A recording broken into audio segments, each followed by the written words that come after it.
Hello friends, welcome to my channel.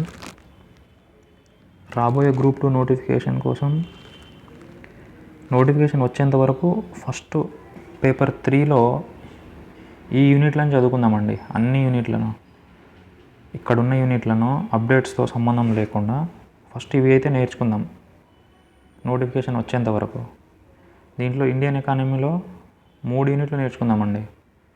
దాంట్లో first నేర్చుకోవాల్సింది planning అండి. Planning and public finance. ఈ ప్లానింగ్ నేర్చుకుంటే ఏంటిదంటే 1 to 12 12 ప్రణాళికలు అన్నీ నేర్చుకుంటే దీంట్లోనే స్కీమ్స్ ఉంటాయి, దీంట్లోనే డెవలప్మెంట్ గురించి ఉంటుంది. కాబట్టి ఈ ప్లానింగ్ని పర్ఫెక్ట్గా నేర్చుకుంటే, ఇదే ప్లానింగ్ని పర్ఫెక్ట్గా నేర్చుకుంటే ఈ ప్లానింగ్ వచ్చేసరికి మనకి ఇక్కడ సెక్షన్ 3లో ఈ 4 యూనిట్లలో మనకు వస్తుందండి.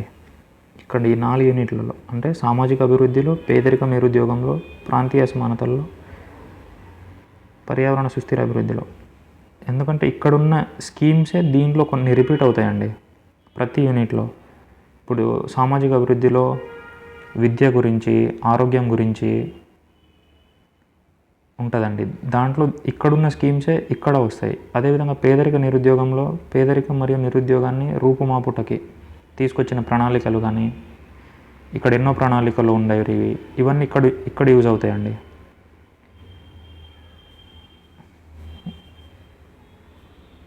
దాని తర్వాత చదవాల్సింది జనాభా అండి. జనాభా మారదు. 2011 సెన్సస్ చదువుకోవాలండి. 2011 census, national family health survey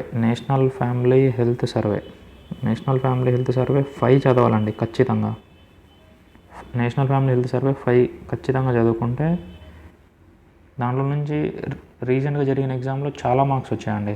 national family health survey 4ని కంపేర్ చేశాడు, 5కి ఎలా పెరిగిందన్నాడు. లేదా నేషనల్ ఫ్యామిలీ హెల్త్ సర్వే 5లో ఇన్ఫాంట్ మోర్టాలిటీ రేట్ కానీ నెంబర్ చాలా అడిగాడండి, డేటా. అంటే మనం ఏం చదివేటప్పుడు ఎలా చదవాలంటే ఎన్హెచ్ ఫ్యామిలీ హెల్త్ సర్వే 4తో కంపేర్ చేస్తే 5కి పెరిగిందా తగ్గిందా, లేదా కొన్ని పర్టికులర్ నెంబర్స్ ఉంటాయండి. ఇప్పుడు ఐఎంఎఫ్ కానీ, ఐఎంఆర్ కానీ, లేదా నియోనాటల్ మోర్టాలిటీ రేట్ కానీ, నవజాత శిశు మరణాల రేటు కానీ, మెటర్నిటీ మోర్టాలిటీ రేటు కానీ ప్రతి 1,00,000 మందికి, అలా కొన్ని నెంబర్స్ నేర్చుకోవాలండి. దాని తర్వాత జాతీయ ఆదాయం అండి. ఇది వెరీ వెరీ ఇంపార్టెంట్ అండి. మినిమం 15 to 20 క్వశ్చన్స్ అడిగాడండి. 22 క్వశ్చన్స్ వరకు అడిగాడు గ్రూప్ 3లో అండి. అదే గ్రూప్ 2లో వచ్చేసరికి కూడా కాన్సెప్ట్ అండి. జాతీయ ఆదాయం అంటేనే కాన్సెప్ట్ అండి. దీన్ని ఖచ్చితంగా నేర్చుకోవాలండి. జిఎన్ఐ అంటే ఏంటిది, జిఎన్పి అంటే ఏంటిది, ఎన్ఎన్పి అంటే ఏంటిది, జీడిపి అంటే ఏంటిది, డిపిఐ అంటే ఏంటిది, వ్యయ ఆదాయం అంటే ఏంటిది, వ్యయ ఆదాయం అంటే ఏంటిది, ఇవన్నీ నేర్చుకోవాలండి. ఇది పేపర్ 1కి సంబంధించిందండి. అదేవిధంగా సెక్షన్ 1కి సంబంధించిందండి. ఇదే సెక్షన్ 3కి చూస్తే గ్రోత్ అండ్ డెవలప్మెంట్ అండి. గ్రోత్ అండ్ డెవలప్మెంట్లో థీరీస్ ఉంటాయండి. ఒక్కొక్కరిది ఒక్కొక్క థీరీ. గౌతమ్ మాధురిది గాజు తెర ఆర్థిక వ్యవస్థ అని, ఇవి కొన్ని థీరీలు ఉంటాయి, ఇవి నేర్చుకోవాలి. నెక్స్ట్ వృద్ధికి అభివృద్ధి అండి. సామాజిక అభివృద్ధి, పేదరికం నిరుద్యోగం, ప్రాంతీయ అసమానతలు,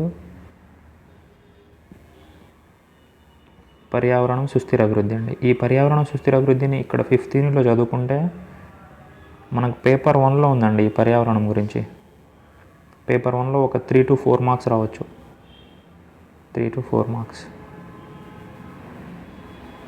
ఇక్కడ ఈ పర్యావరణ సుస్థిర అభివృద్ధిని చదువుకోవాలండి. దీంట్లో మెయిన్ కొన్ని చట్టాలు ఉన్నాయండి. ఈ చట్టాలని కాలానుక్రమం అన్నగాడు, లేకపోతే మ్యాచింగ్ అడుగుతున్నాడు. ఆ కొన్ని ఇంపార్టెంట్ చట్టాలు మాత్రం ఖచ్చితంగా గుర్తుపెట్టుకోవాలండి. అదేవిధంగా తెలంగాణ ఎకానమీ అండి. తెలంగాణ ఎకానమీ వచ్చేసరికి జనాభా నేర్చుకోవాలి.